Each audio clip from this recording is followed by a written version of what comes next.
And welcome everybody to the GSMC Sports Podcast. I am your host, Kenneth Grunfelder. It is great to have you guys here on this Monday, February 17th. We have a lot to talk about on the show today. Before I get into all that, just want to remind you guys to tip or donate and get your comments recognized. Make sure to hit that super chat button in the chat if you want to see me acknowledge any thought or comment you may have throughout the live broadcast. Makes the show more lively, more entertaining between myself, the host, and you guys, the viewers. We appreciate you guys' viewership each and every day, so any contribution you can make to the show means the world to us as we put out content for you guys each and every day. And also, the other way to help out the show is by going to the link at the bottom of the show segment on the ticker, GSMCPodcast.net. That is GSMCPodcast.net. So let's get into what we are going to discuss today. So we are going to start off the show. We're going to talk about All-Star Weekend in the NBA, what I liked, what I disliked, some of the things that maybe some of the players had to say as well. I wanted to get into what Draymond Green had to say actually yesterday as well. We're also going to talk about some baseball as well. We'll get into the Red Sox signing Alex Bregman, as well as just talking about the Red Sox as a whole. What kind of threat do they pose to the Yankees in the American League East, as well as just the American League as a whole. We'll also talk about what the Chiefs should do with Travis Kelce, because he's contemplating retirement now. And, I'll give you my thoughts on that. We'll talk about Juan Soto arriving to Mets camp. What kind of season is he going to have? And then the final part of the show, an interesting story that came out regarding the Giants. And that is they could potentially be looking to sell about 10% of the franchise. So not a majority percentage, but, I wanted to get into that and give you my thoughts as well. So hope you guys like my new home. Now we'll be the sports podcast host going forward, and really excited. Haven't talked about baseball on this platform in a while, so looking forward to that, but also just talking about other sports as well, including football, obviously. We'll continue to do that, but let's get into some NBA, though, to start off the show. So, yeah, the All-Star Weekend. So, did watch a little bit of the three-point contest, and I do wish that they were able to do what they did last year with Sabrina Ionescu and Steph Curry. Now, I think they were going to do like a double where they were going to have Ionescu with Caitlin Clark, and then Steph was going to be maybe with Klay Thompson. I don't know what they would have done. Well, I know that was the idea, but Caitlin Clark ended up not accepting the offer, and I guess they just didn't do it this year. Because I remember I did tune in to watch that. I did, like I said, I watched a little bit of the three-point contest. I was hoping that Jalen Brunson would have put up a better performance. He did get off to a good start, but he ended up getting eliminated. And Tyler Hero actually ended up winning the three-point contest. Buddy Hield, he actually did really well, but he ended up not winning. I don't know why I thought of this, but it reminded me of the home run derby back in the day when Josh Hamilton had that unreal performance, and then he ended up not winning the home run derby. Justin Morneau ended up winning it. I don't know. I don't know why my mind went to that. I mean, it's not like Buddy Hield had, that kind of performance, but he was pretty good.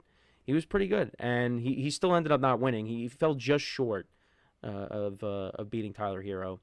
But I did catch the tournament last night, and I look, the NBA has tried to do different things, and not just the traditional game. We did have the fantasy drafts, and then there was that format with the the target score was still a thing last night, but yeah, it's just watching the championship game between Shaquille O'Neal's team and Charles Barkley's team. It's just more of the same. It's just a glorified shoot around. How many times are we going to see Steph Curry, chuck up a half court shot? Now it's awesome because it's Steph Curry, and when he does it, yeah, the crowd goes crazy. But how many times are we going to see that? A lot of people, they want to see these guys going 100%. And on top of that, what also hurt them this weekend is that LeBron didn't even play because he's dealing with a foot and ankle injuries, I believe. So you didn't even see him in it. And how this was set up, you had the rising All-Stars playing against some of these teams, and they didn't have a chance, right? So yeah, it's pretty dry. I mean, I've said this for a long time. To me, I think the best All-Star game. Now, the hockey All-Star game might be better, but the ones that I usually watch, I mean, it's either the Pro Bowl, which I've talked about it on the last show, how I'm not a fan of it, but I think that Major League Baseball's All-Star game is the best to me. Now with the NBA, the best players go. The best players go for baseball. The best players go for hockey. For football, the best players usually don't go because the top quarterbacks that get voted in, they end up not going, partly because, one of them is in the Super Bowl, but some of them just don't go. At least with the NBA, yeah, you get your top players, but they don't go 100%. They don't. And it's not fun.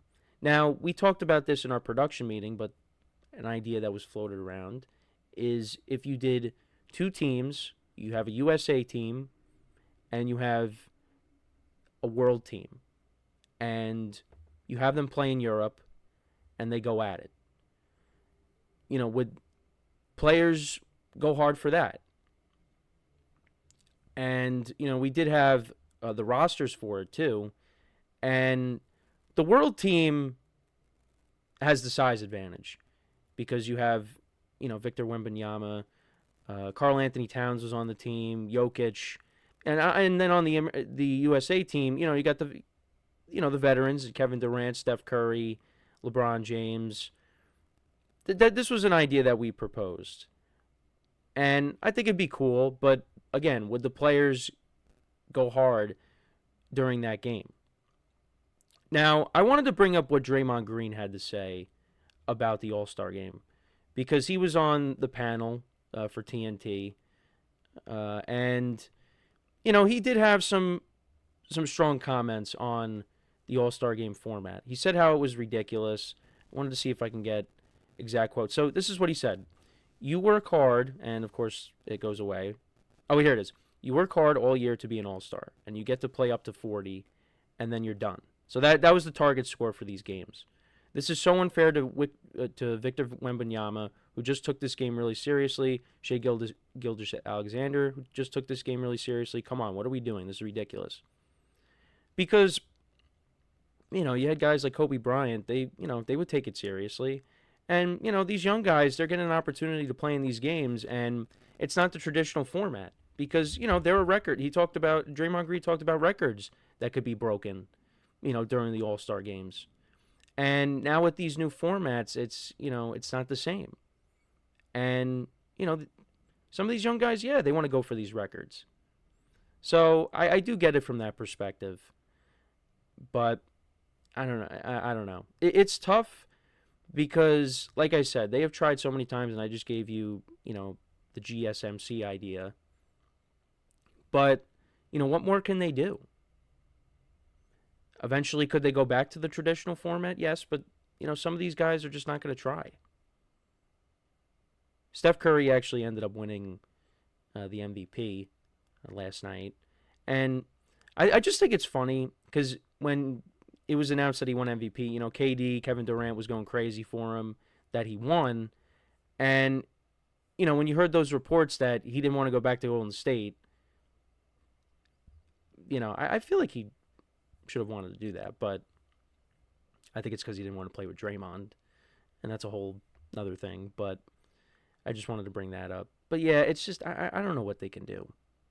Could they go back to the traditional All-Star format? But again, no one's going to try. It's just going to be this high-scoring game that's going to go into the 150s, and like I said, it's going to be a glorified shoot-around, like people call it.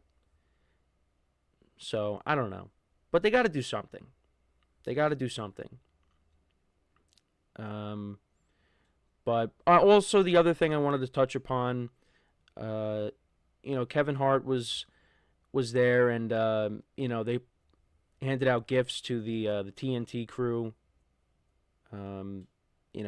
With Ernie Johnson, Shaq, Kenny the Jet Smith, and Charles Barkley because of everything that they've done over the years. Providing coverage for the NBA. They've done a great job because, with all the, the contracts and stuff like that. I think they are still doing it though. It's just they're going to be doing it on a new network. I think because ESPN. I think they're going to be joining, but it's going to be like the same. Uh, there's still going to be. I don't know. I got to go back into it, but because there was thoughts that they could just be completely broken up, but I think they're going to be back. It's just not going to be the same network. Um, but it was just nice to see that, because they're one of the best pre and post game shows out there inside the NBA. They've been doing it for years, and NBA fans love it. I mean, I'm not gonna sit here and say I'm a passionate NBA fan, but even I was affected by the news that there was the chance that they weren't going to be together next year, because when I do watch it, they're entertaining. So that was really nice, though, that they were able to do that, and Shaq got the best of Charles Barkley last night. And Charles Barkley was very confident going into the championship game that he was going to win, and it was like 11-0 to start, and then they ended up winning Shaq's team. So he got the best of Charles there. But let me know what you guys think, though, about the All-Star game, the All-Star weekend. What'd you like from it? What'd you dislike from it? Let me know in the comments. So when we come back from our first break, we are actually going to talk about a sport that I haven't talked about in a while, and that is baseball. Get my thoughts on baseball. It's been a while, but we'll talk about the Red Sox landing Alex Bregman a little bit, and just talk about the Red Sox as a whole. What kind of threat do they pose to the Yankees in the American League East, as well as, what kind of threat do they pose to the rest of the American League, really. So with that being said, stick around, and we'll be right back here on the GSMC Football Podcast.